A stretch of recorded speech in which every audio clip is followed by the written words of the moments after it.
também abraçamos aquelas casas que não são federadas, mas que estão aí também divulgando os espiritismo. Então, queremos aqui trazer este abraço também da nossa Federação Espírita do Rio Sul. Muito bem. É do nosso conhecimento, já aqueles que estudamos, né, que este mês, muito especialmente, nós comemoramos os 160 anos, né, este ano também, do nosso Evangelho segundo o Espiritismo. Né? Então, o que é 160 anos no eixo da história? Quando nós todos sabemos que, enquanto cristãos, nós temos um pouquinho mais que 2000 anos de Cristo na Terra, né? Então, enquanto cristãos. Portanto, para aqueles que gostam de estudar um pouco mais de história e se encaixar dentro delas, né? Nós estamos há 160 anos da doutrina espírita. Ao tempo de Jesus, 160 anos dá um pouco depois de Paulo de Tarso, quando recém as igrejas estavam se erguendo sobre a terra pelo debruçar-se intenso que foi da caminhada paulina na terra, para que se solidificasse a igreja, né, na terra, a igreja cristã. E que hoje a gente está aí colhendo os frutos sobre todos os aspectos, onde ela prega o amor a Deus sobre todas as coisas, e ao próximo, como a si mesmo. Né? E aí, a gente sabe que esse é um período assim que nós estamos, aqueles que estão pela... Tem alguém aqui pela primeira vez hoje na Casa Espírita? Muito bem. Muito bem-vindo. E alguém que está curioso de conhecer os temas da doutrina, os assuntos, assim, começando? Gente, aqui está muito bom esse grupo, então dá para estudar aqui mais avançadamente até, né? Lá no Evangelho segundo o Espiritismo, nós vamos ter do capítulo... Peraí, saiu do meu capítulo do estudo de hoje. É os trabalhadores da última hora. 20? É o 20, né? Acho que ele saiu aqui da minha marcação inicial. Está aqui, eu dobrei. Muito bem. Nós vamos falar hoje dos obreiros do Senhor. Mas não tem como falar deste capítulo em especial, desse trecho, né? Sem a gente ir um pouquinho no que é ser espírita, né? Porque esse é um capítulo para falar sobre o nosso trabalho enquanto espíritas. Ou seja, a gente, quando soube do cristianismo e foi entrando em nós o conhecimento e o testemunho de Jesus na terra, a caminhada de Jesus na terra, e Jesus escolhendo os apóstolos, né? Então, a gente sempre delegou aos apóstolos do Senhor pregar o Evangelho, né? Então, quem tinha que pregar o Evangelho na terra é aqueles que Deus mandava como missionários. Os santos, os profetas, os discípulos, né? E nós, a gente só recebia curas, recebia alívios, recebia. O tempo passa, né? E no século XIX, mais do que qualquer outro antes, a gente recebe remove a cortina.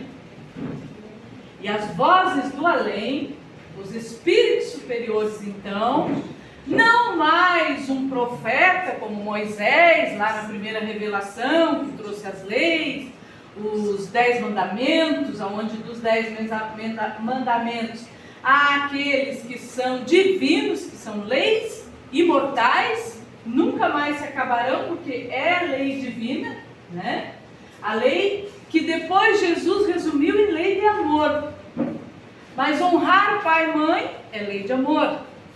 Não cometer adultério é lei de amor.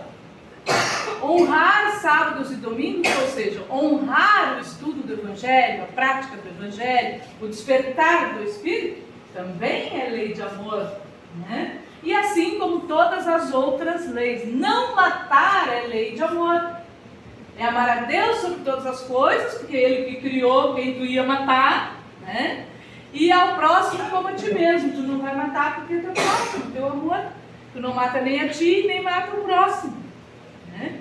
Então, vem lá os 10 mandamentos, e aí vem revelação e resume todas as leis em uma lei.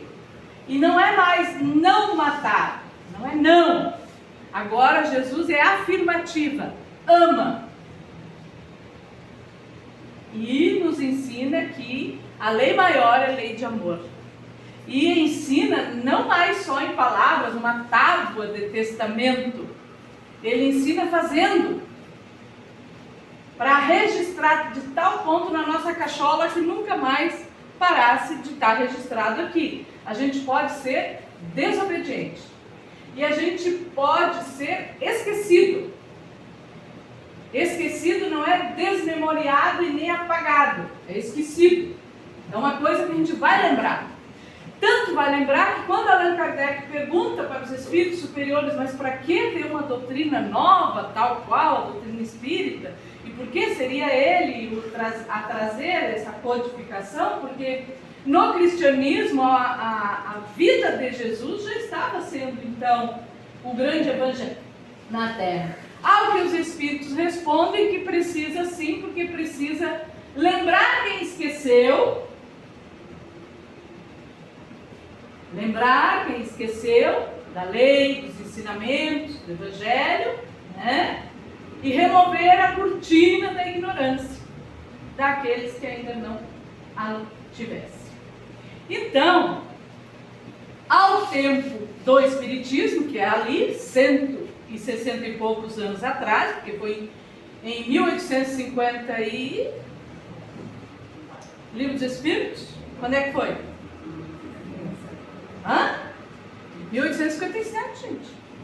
Vocês disseram que estava tudo estudando, eu achei que já sabia, né? Então, há um pouco mais que 160 anos, né? Teve um primeiro livro da codificação, que é o Livro dos Espíritos, onde então não é personificado em Allan Kardec. Não foi Allan Kardec que criou aquelas coisas todas que estão ali. Ele foi o que, através do que recebia das mensagens, ele faz as perguntas e os espíritos do invisível, superior, não é qualquer um, porque passava pelo crivo de Allan Kardec, no sentido de estudioso, pedagogo, cientista, médico, poliglota, sério, ético, no mais elevado da palavra que a gente pudesse já ter conhecimento. Numa época em que a humanidade na Terra já tinha condições de receber os conhecimentos e dali ir para frente toda a vida. Não quer dizer que de lá para cá a gente já sabe tudo. De lá para cá a gente vem despertando. Muito ainda virá, provavelmente milênios, né? Para a gente despertar ainda mais, porque há coisas que a gente pensa que sabe, mas não sabe ainda. Haja vista que a gente mistura as coisas que até nem é, né? Mas vai chegar a hora, porque é da vontade de Deus que tudo que em nós é atrapalhado, é cego aos nossos olhos, é paixões, é orgulho, é vaidade, é egoísmo, não vai durar. Vai acabar. Mais cedo ou mais tarde.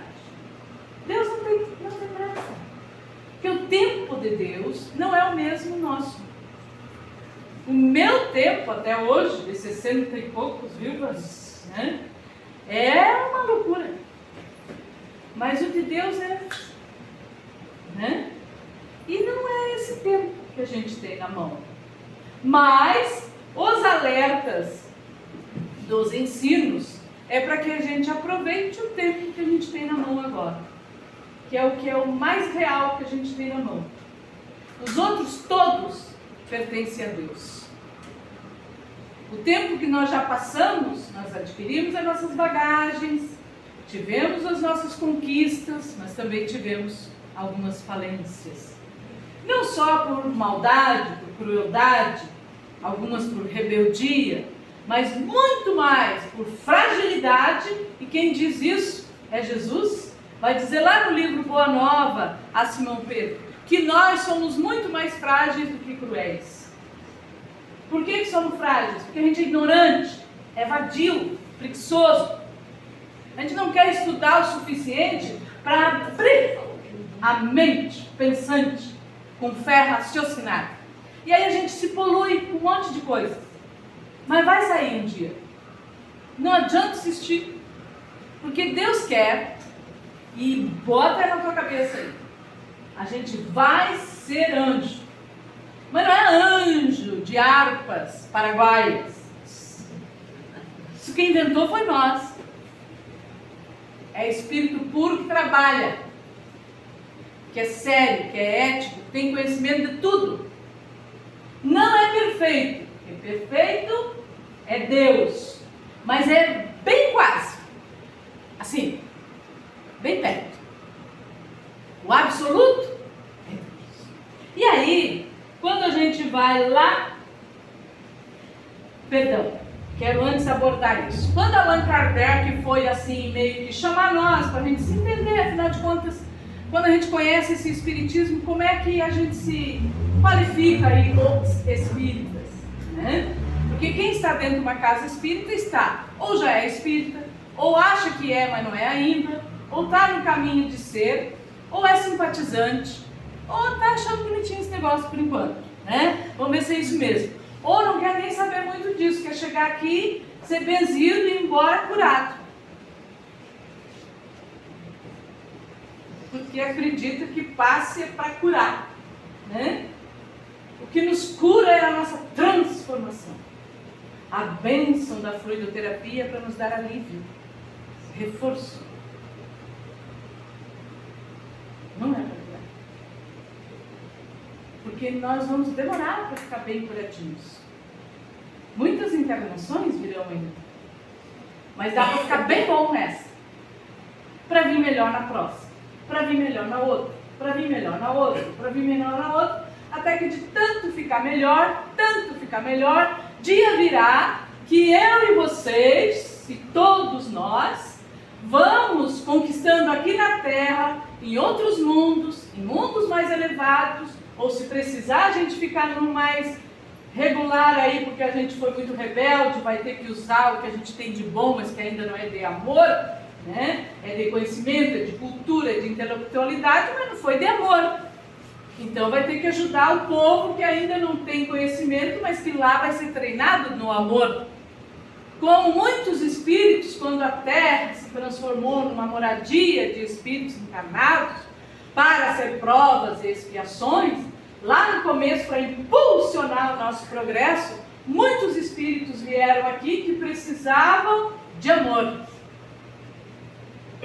Avançaram os nossos conhecimentos, as descobertas, mas não estavam tão dedicados no amor. E aí aprenderam mais o amor e deram a sua alavanca na evolução. Então, nós estamos hoje nesse mundo de provas e expiações, e segundo Allan Kardec, lá em a obra, eu pelo menos li na Viagem Espírita, que é uma obra quando Kardec sai a evangelizar em algumas casas espíritas da França da época, do lançamento da doutrina espírita, e ele diz que a gente é primeiro aquele espírita apaixonado pelos fenômenos. Coisa mais linda do mundo é ver espírito, falar com espírito, conversar com espírito, pedir informações para espírito, saber como é que é as notícias, do que está acontecendo com a gente, se a gente vai casar, se vai ficar rico. Nunca consegui saber isso de ninguém. É um amor, né? Mas existe a comunicabilidade com os espíritos, e é séria, mas também é frívola, depende do espírito que estiver do lado de lá. E do que estiver do lado de cá, e dê asas. Porque eles vão voar conforme a asa que a gente der. Salvo os espíritos superiores, que aí é com eles, não é com a gente. A gente não tem nem competência ainda. Mas a gente pode ter esforços. Então é lógico que a fenomenologia espírita é fascinante. Entender, estudar, se debruçar sobre o conhecimento da comunicabilidade com os espíritos, desse eixo de ligação entre os encarnados e desencarnados, é lindo. Quanto mais se estuda, mais se encanta, mais amamos a vida que temos. Mas há aqueles que acham só isso muito lindo na doutrina. E que só isso seria o papel do Espiritismo na Terra. E há aqueles de nós que conhecemos a doutrina espírita, que coisa mais linda do mundo, os ensinamentos da doutrina. Como é bom saber disso para o meu marido seguir, para minha sogra, para o meu patrão, mas para mim, né? É sempre para os outros. Nossa, que lição! Quem tinha que estar na palestra hoje não está. Né? Esse é o espírita do segundo capítulo. Né?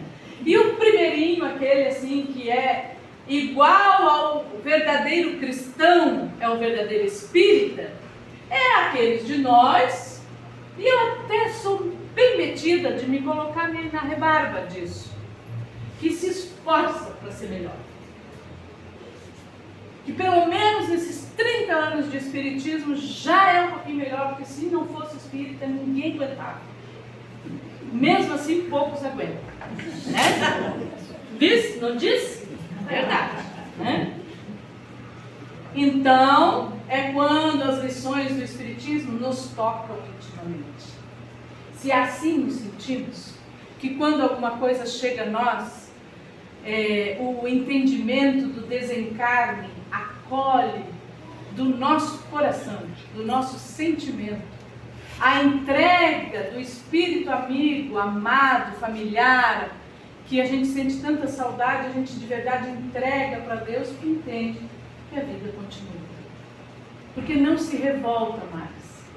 Chora a saudade, a ausência amorosa, a saudade do tempo vivido, mas respeita a vontade de Deus, o momento. Porque nós também iremos, mais cedo ou mais tarde. Né? Então, nós vamos absorvendo o conhecimento da doutrina espírita porque nos faz melhores.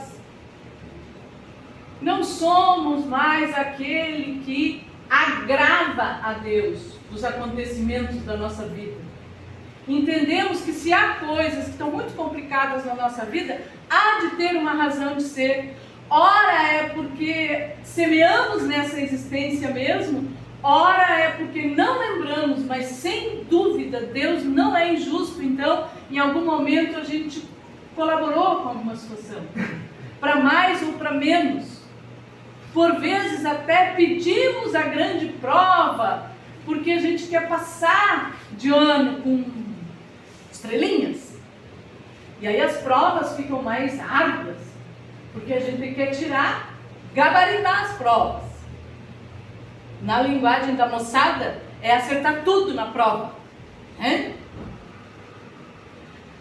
Mas nós temos uma caminhada que é o século XXI hoje, para mim e para você. Qual seria esse obreiro do Senhor? O que é? Para a gente que mora aqui na praia, falar em obra é moleza, né? A gente já pensa em nós lá de servente da obra, né? Trabalhando, carregando o carrinho de mão com massa, juntando tijolo, alcançando ferro com aquelas luvas, né? Então vamos aproveitar isso tudo para entender se nós somos obreiros do Pai e nós estamos construindo o quê? Outro planeta para Deus? Ainda não é nossa competência. Isso é coisa para Jesus.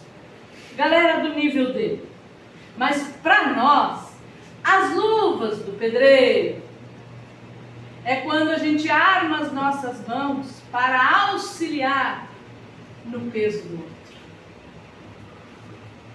no fardo,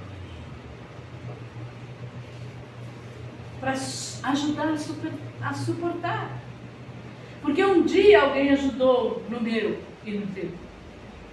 Talvez a gente nem lembre, porque pode ter sido numa vida passada, pode ter sido na nossa infância, poderá ser da velhice, poderá ser ainda nessa caminhada, ou talvez seja no futuro. Porque é da vontade de Deus que a gente tire a casca grossa da gente. E segundo a lei divina e os ensinamentos ensinamentos do Cristo é só através da caridade. E a gente acha que caridade é para pagar. Tipo pagar a promessa que a gente fazia antigamente. Caridade não é para pagar, é para evoluir. É aula, não é penitência, é avanço, não é castigo de Deus, é avanço. Então, lá nos obreiros do Senhor, gente, aqui, faltam uns minutinhos ainda, né? Vai dizer assim o Espírito de verdade: aproxima-se o tempo em que se cumprirão as coisas anunciadas para a transformação da humanidade. Ditosos serão os que houverem trabalhado no campo do Senhor com desinteresse, sem outro móvel senão a caridade.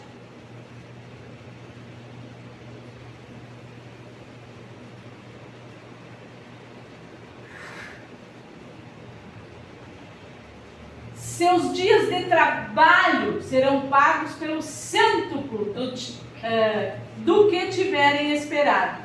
Ditosos os que hajam dito a seus irmãos: trabalhemos juntos e unamos os nossos esforços, a fim de que o Senhor, ao chegar, encontre acabada a obra. Porquanto o Senhor lhes dirá: vinde a mim, vós que sois bons servidores, vós que soubestes impor silêncio aos vossos ciúmes, às vossas discórdias, a fim de que daí não viesse dano para a obra. E às vezes a gente quer se separar em vez de se unir. Às vezes no sacrifício da família a gente queria mesmo é que casa vai para longe, ou então sai de perto, ou então não quer o problema. Meu Deus, me livra do problema. A gente vai descobrir lá tem um tema chamado paciência no Evangelho. Procure em casa que eu não me lembro agora, mas está lá. Acho que é na lei do amor, não me lembro. Paciência. E tem uma frase forte nesse trecho. Diz assim, ó, que a dor é uma bênção que Deus envia aos seus eleitos. E aí a gente se acha: agora eu estou sofrendo porque Deus me elegeu. Sou melhor do que os outros. Todo mundo tem que cuidar de mim porque Deus me escolheu. A dor é uma bênção que Deus envia a seus eleitos. Quem é que tem dor na terra? Todos. Para mais, para menos, todos. Não é foto de Instagram, todos têm. Vai ter em algum momento. E aí, o que é a dor? Às vezes é a dor de deixar o homem velho para o homem novo, de conseguir se desvencilhar de um costume, a dor de se auto-evangelizar, a dor de largar o vício, seja ele qual for. Tudo isso é dor. Não é só dor o tumor, não é só dor a perna quebrada. As maiores dores são da alma, e todos a temos. E é uma bênção, porque felizes somos aqueles que já sentimos dor. Porque se a gente sente a dor, se desconforta com a dor, quer sarar a dor, quer resolver a dor, sabe o que está acontecendo? Está evoluindo, está acordando, está despertando, está tendo gestos de humildade, porque ou está pedindo ajuda, ou está ajudando com dor mesmo. E aí alavanca o nosso progresso espiritual. E aí então, é isso que eles estão dizendo aqui, tá? O Espírito de verdade. E ainda vai dizer assim, deixa eu ver onde é que eu terminei. Tararam, tararam, tararam. daqueles que por efeito das suas dissensões, separações, houverem retardado a hora da colheita, pois a tempestade virá e eles serão levados no turbilhão. Mas como que vão ser levados se Deus não deixa nenhuma ovelha perdida? Mas há muitas moradas na casa do Pai, eles vão ser levados para outra casa, para outra escola, para começar de novo. Só isso. Deus não vai exterminar ninguém, mas se a gente escolher ser rebelde, separar, desunir, vai voltar para aprender de novo a matéria que não deu conta. Não foi assim na escola. A gente não deu conta da matemática, não é que eu rodei uma vez em biologia. Que sofrimento. É ruim. Rodei, Ana, sabia? No primeiro ano do segundo grau. Vamos rir. Mas repeti, né? Passei. Finalmente me formei e deu tudo certo, né? Então, é essa reprovação que é interna, é nossa, não foi os outros. Não foi o governo, não foi o pai, não foi a mãe, não foi o jeito que foi educado. É a gente, as nossas escolhas. Aí, vai dizer ainda. Daí viés, não, tá.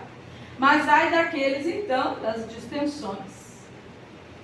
Clamarão, graça, graça. O Senhor, porém, lhes dirá: como implorais graças, vós que não tivestes piedade dos vossos irmãos e que vos negastes a estender-lhes as mãos, que esmagastes o fraco, em vez de o amparardes. Como suplicais graças, vós que buscastes a vossa recompensa nos gozos da terra e na satisfação do vosso orgulho. Esse aqui todos nós temos. Já recebestes a vossa recompensa tal qual a quisestes. Nada mais vos cabe pedir. As recompensas celestes são para os que não tenham buscado as recompensas na terra. É forte isso aqui. Porque é bucha. Largar as coisas boas da terra que a gente gosta. E olha que não é só os brigadeiros. Não é fácil de largar esse negócio. As nossas opiniões, a nossa razão. A gente tem razão, a gente tem opinião, um pequeno grupo tem. E ninguém entra. Não é fácil. Tem que chegar o tempo da maturidade. A árvore precisará receber novas vitaminas, proteínas dos céus. Através de quem? Da dor. A fim de que em algum momento esse fruto, novamente lançado à terra, dê uma árvore de bons frutos. Que já não estarão falseados pela caridade que está sendo atuada, mas em nome do nosso orgulho. E não da essência, da genuidade, do genuíno amor de Deus por todos.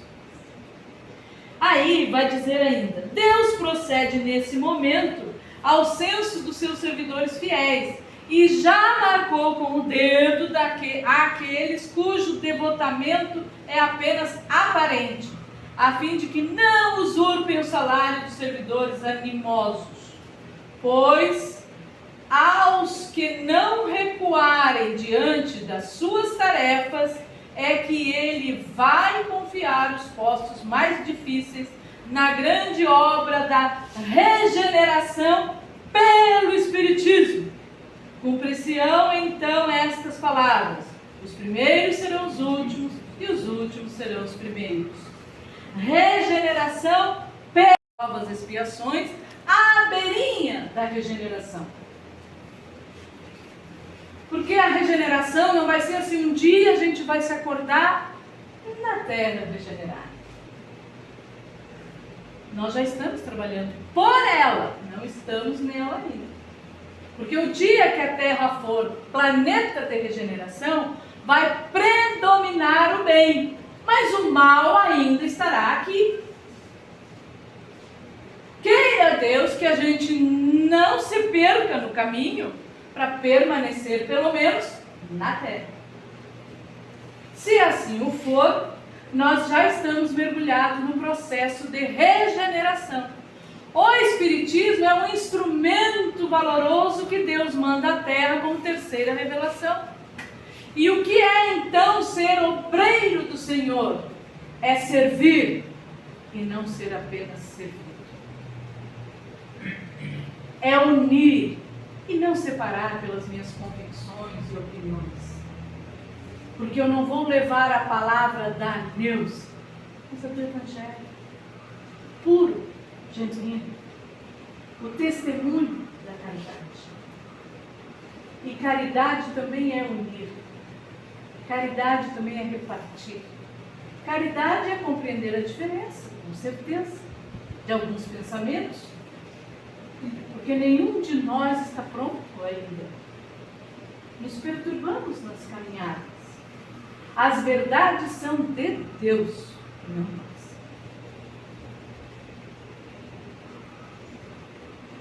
E o grande caminho da verdade é Jesus.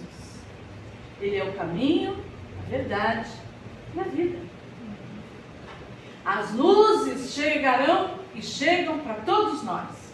E a gente pensa que luz tem que chegar para a gente ganhar uma mãozinha no cabelo, assim, para quem tem um monte aí que não tem. Mas Deus bota também a mão na cabecinha de vocês que não tem cabelo. Então, mas a luz, quando a gente pede a luz para Jesus, e Ele dá, sempre, é para a gente enxergar onde está o nosso erro. Enxergou, agora dá conta de melhorar. Não, a gente não dá conta tudo de uma vez só, não, gente. Porque eu não sei vocês, mas eu em casa, olhando no espelho, sei que de anjo de candura falta muito. E eu serei anjo um dia. Então precisa melhorar a simpatia, a agradabilidade, o respeito, a tolerância, a paciência, a gratidão pela vida, o respeito pelas dores que nos acomodam em nós, a juventude, a velhice, a maturidade, a infância, as diferenças de opiniões, mas sem querer impor goela abaixo de ninguém. Nem o Espiritismo não são ideias para se impor, já dizia nosso querido Allan Kardec. O Espiritismo é para quem quer. Jesus não impôs. Mas é da lei que as ideias do Cristo estejam em todos um dia. Porque Ele é o nosso governador. Ele é o nosso guia, modelo. Se a gente olhar bonitinho isso tudo e começar a transformar a gente. Todos nós aqui, sem exceção, tem coisinha para melhorar. Se essa semana a gente já der conta de alguma coisinha, vai estar bom. Soma por mais uma semana, e mais uma semana. Revisar alguma coisa que está meio esquecida e atrasada. Será mesmo que eu sou obreiro do Senhor? Será mesmo que eu estou alimentando minha vaidade, meu orgulho, minha ostentação? Onde está, dentro de mim, o obreiro